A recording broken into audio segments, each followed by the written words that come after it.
You and I both have something in common. We both taught on the Royal Ballet School, me teaching creative work, but you teaching what was called street dance, loosely, but to young 10 to 15-year-olds. And the fact that you would be taken into that environment seems to suggest to me something about your ability to gain trust, perhaps in the unlikely places. Tell me about that. What did that mean to you, teaching in that environment? It meant a lot, to be teaching the Royal Ballet School. In terms of the Royal Ballet School, like not classically trained, not even contemporary trained, not trained in any facet, trained myself completely. All the movement comes from within. Obviously, you go to class, but just, the Royal Ballet School, wow.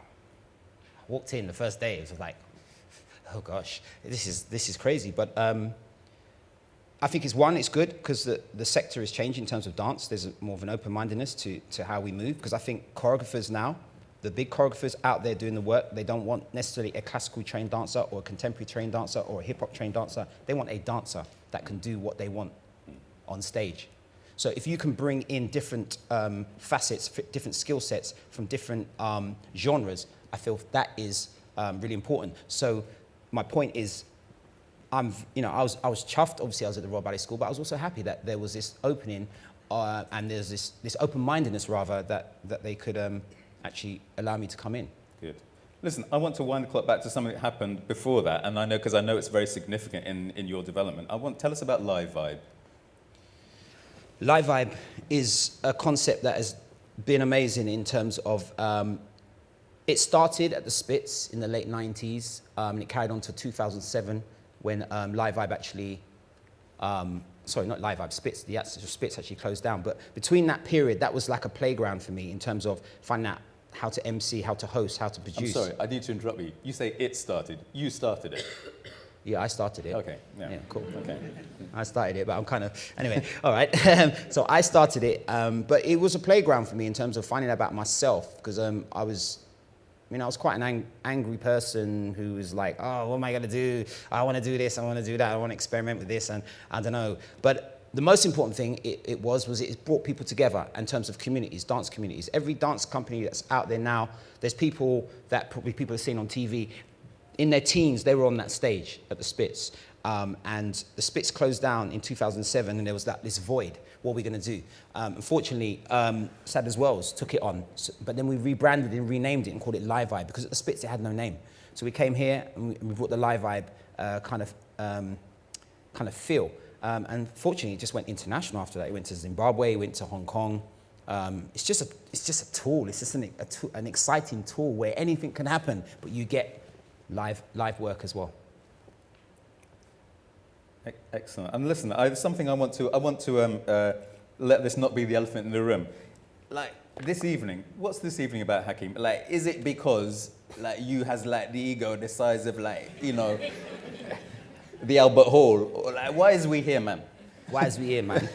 We's here because, you know what I mean? We just want to just show what we wear, innit? Make look good, innit? Nah. We're here, this was a bit of a battle leading up to this show. It was like, wow, Hakeem Onibudo, 20 years, picture on my face, and it's like, wow, this sounds kind of really about me. It's probably because it is about me. But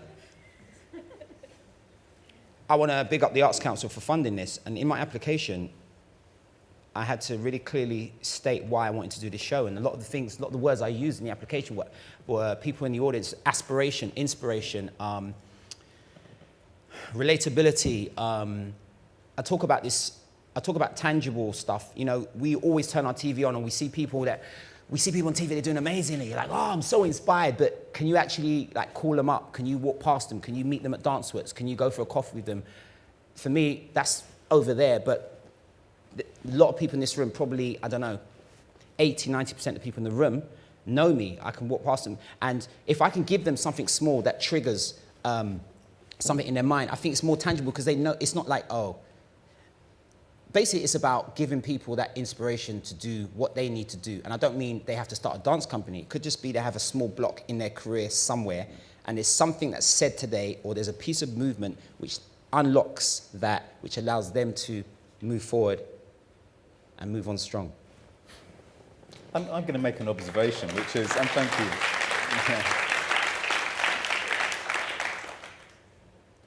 it strikes me listening to you talk and from the conversations we've had that although your start at university and the beginning of your career as a social worker wouldn't seem like the most natural preparation for the life that you're living in dance, my guess is that there is an absolute connection between that and the fact that everything you do seems to be centered not just on art but about people.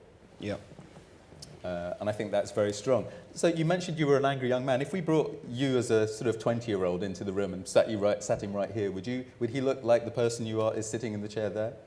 No, he wouldn't, because one, he'd have hair for starters. Sorry. And two, he'd probably be like, "What's going on? What's going on?" Yeah. I'd just be, it's just that whole madness. Not angry. Angry. It's not like angry break things. It was just. I think the better way to describe it would be searching for an identity. Okay. And this is the 30-second question. When you look at the young dancers you work with, do you see yourself? Do you recognise yourself as you were then in them now? Yeah, of course, 100%. Okay. 100%. And sometimes we forget that. We forget how we were. And we're in the space with the dancers and we're giving them a hard time and like, fix up, get here on time, and then I go away and I reflect on the rehearsal or the contact time I had with them and I think, was I too hard? Because I was just like that. And you kind of process it and you think, I'm going to come back and I'm going to be maybe a bit more diplomatic, or I'm going to attack the situation from a different angle. I see a lot of things in these young people, but it's kind of a bit different because it's now kind of cyber age. Everything moves fast with these kids now. It's like, whereas back in the day, kind of like to entertain yourself, you had to go and steal a box of buttons from your mum's room, kind of thing. That was a long 30 seconds. Sorry. By then. Okay. It's time for some dance. Thank you, Hakeem.